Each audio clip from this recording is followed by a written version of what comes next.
Otra de las líneas que debemos exponer en el estado de resultados corresponde a la participación en otros entes, a los resultados, por supuesto, que surgen de la participación en otros entes.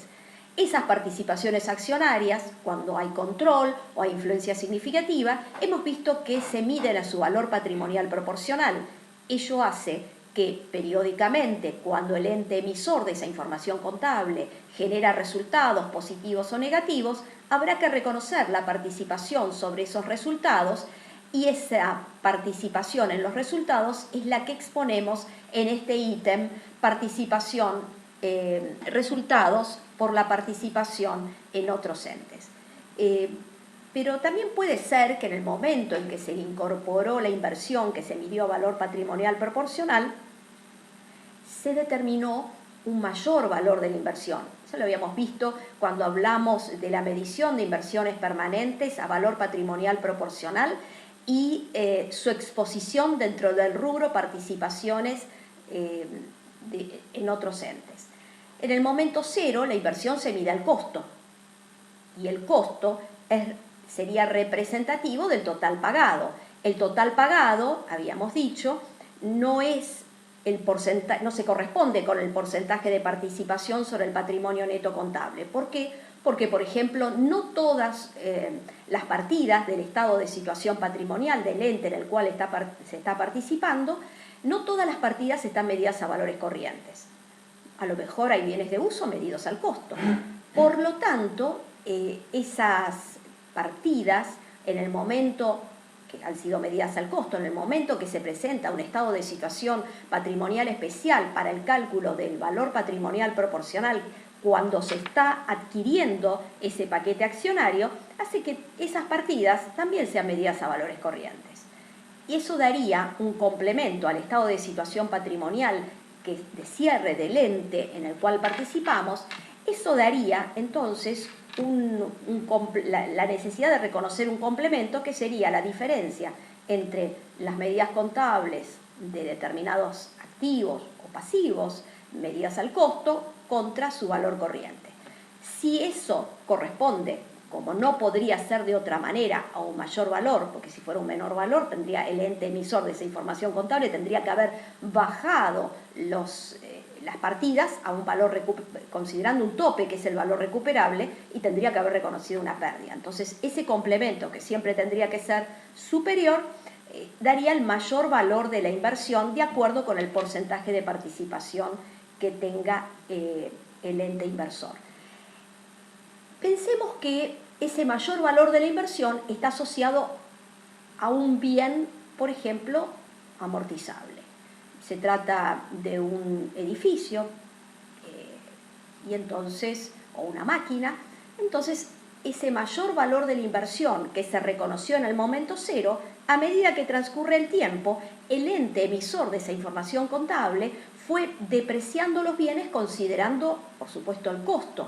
Pero nosotros, en el momento en que adquirimos la inversión, consideramos un plusvalor entre el costo y el valor corriente. Ese plusvalor, ese mayor valor, tiene que ir imputándose a resultados durante los años de vida útil restante que le queden al bien que generó la diferencia en el momento de la compra de la inversión.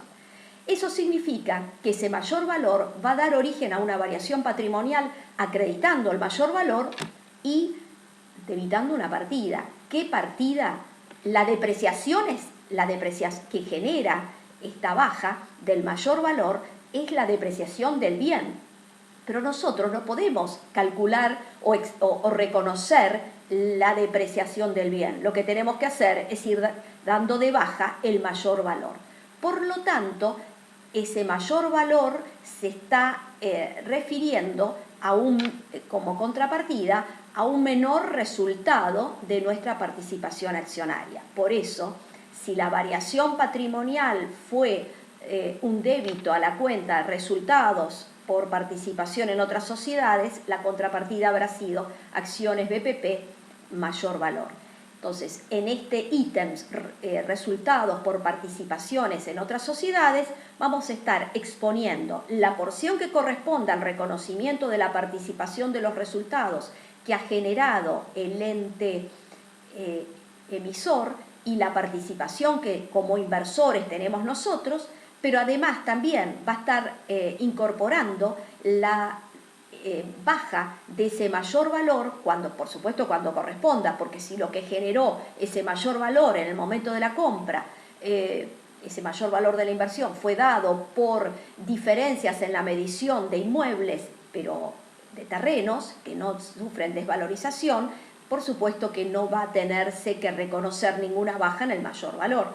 Pero si el bien que generó la diferencia en el momento de incorporar la inversión al patrimonio era un bien amortizable, por supuesto habrá que ir imputando a resultados en función de la vida útil que le resta al bien que generó la diferencia en el momento del reconocimiento inicial de esa participación accionaria, habrá que ir imputando a los resultados ese mayor valor. Otra cuestión que podría estar incorporada dentro de estos resultados por participación en otras sociedades se corresponde con la depreciación de la llave. En el momento cero, cuando se compró esa inversión, una parte, y bastante significativa, seguramente se correspondió a activos intangibles generados internamente por el ente emisor de esa información contable. El ente emisor se corresponde con la compra de esa participación accionaria que hace el inversor sobre esta empresa emisora a la que hacíamos referencia recién, y esa llave expuesta es de naturaleza intangible, pero habíamos dicho cuando vimos el estado de situación patrimonial que se expone dentro del activo no corriente participación en otras sociedades. Esa llave puede estar asociada a algún intangible generado internamente que sea necesario reconocer algún tipo de depreciación a medida que transcurre el tiempo. Si ello fuera así, la depreciación de la llave habrá que imputarla también en este renglón de resultados por participaciones en otras sociedades. Si continuamos con el estado de resultados, nos encontramos con otro renglón que me parece que es oportuno hacer algún comentario, que es el renglón que corresponde al impuesto a las ganancias. El impuesto a las ganancias, no olvidemos, excepto que alguna norma, por ejemplo para entes pequeños, un tanto laxa, permita reconocer el impuesto a las ganancias y devengarlo en función del método tradicional, eso significaría que tanto el débito como el crédito, impuesto a las ganancias, provisión para impuesto a las ganancias, se determinó en función de la aplicación de la alícuota del impuesto sobre el resultado impositivo, y tanto el débito como el crédito son coincidentes. En ese caso, por supuesto, el renglón que corresponde a impuesto a las ganancias va a ser exactamente igual al renglón que corresponde al pasivo reconocido en concepto de provisión para impuesto a las ganancias, que se expone, por supuesto, dentro de cargas fiscales.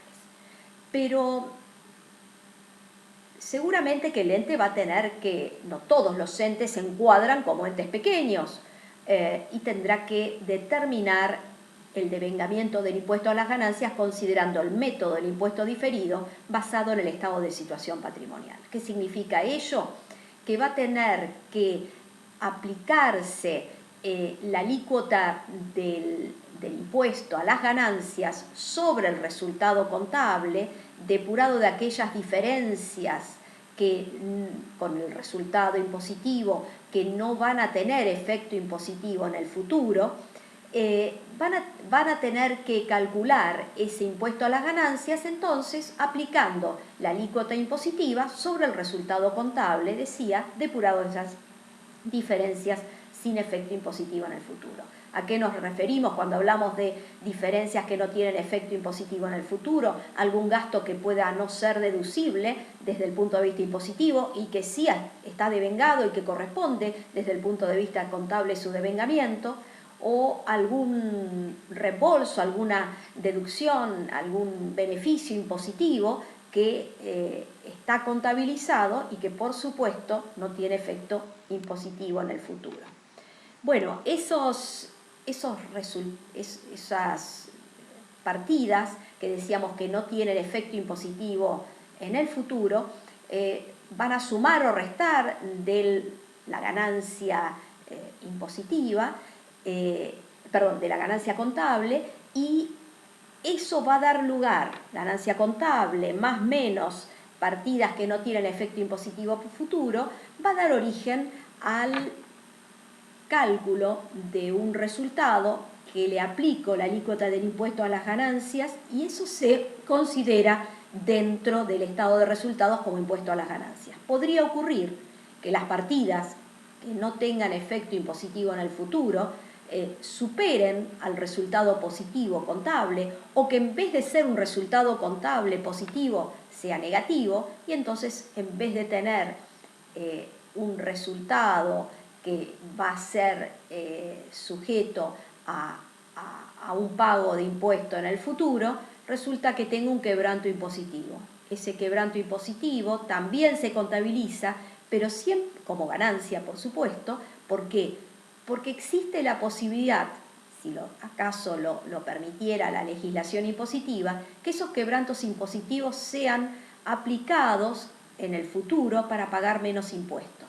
Entonces, hoy tendría que estar contabilizando el impuesto a las ganancias en vez de debitado, como lo vemos siempre, cuando haya impuesto a las ganancias que va a tener que hacerse cargo el ente de pagar en el futuro. Vamos a tener un saldo acreedor de impuesto a las ganancias. Con esto que quiero decir, que aplicando el método del impuesto diferido podríamos tener saldos positivos o negativos que correspondan al impuesto a las ganancias expuesto en el estado de resultados. No siempre va a ser gasto, podría llegar a tener efecto positivo porque hay un quebranto impositivo, que existe un gran porcentaje de posibilidad de que ese quebranto impositivo sea utilizado en el futuro y aplicado para pagar menos impuestos. Esa es la porción que se va a exponer en el estado de resultados como impuesto a las ganancias.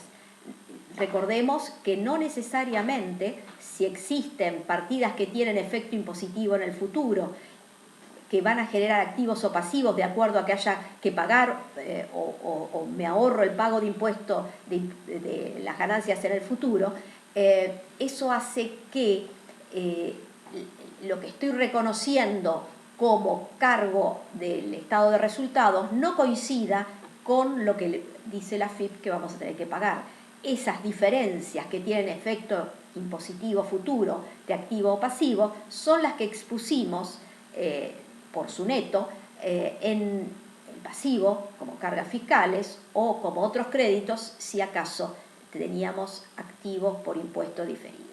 Pero en el estado de resultados, entonces, recordemos que solamente corresponde al resultado positivo o negativo, positivo porque puede haber quebranto impositivo, y que hay que contabilizarlo si existe un alto grado de probabilidad de ocurrencia de ese hecho incierto en el futuro, y el alto grado de probabilidad de ocurrencia se relaciona con el aprovechamiento futuro de ese quebranto para pagar menos impuestos. Ese impuesto a las ganancias calculado por el método del impuesto método del impuesto diferido basado en el estado de situación patrimonial es el que hoy aceptan las normas contables, determinando esas diferencias entre las medidas contables y las medidas impositivas de los activos y de los pasivos.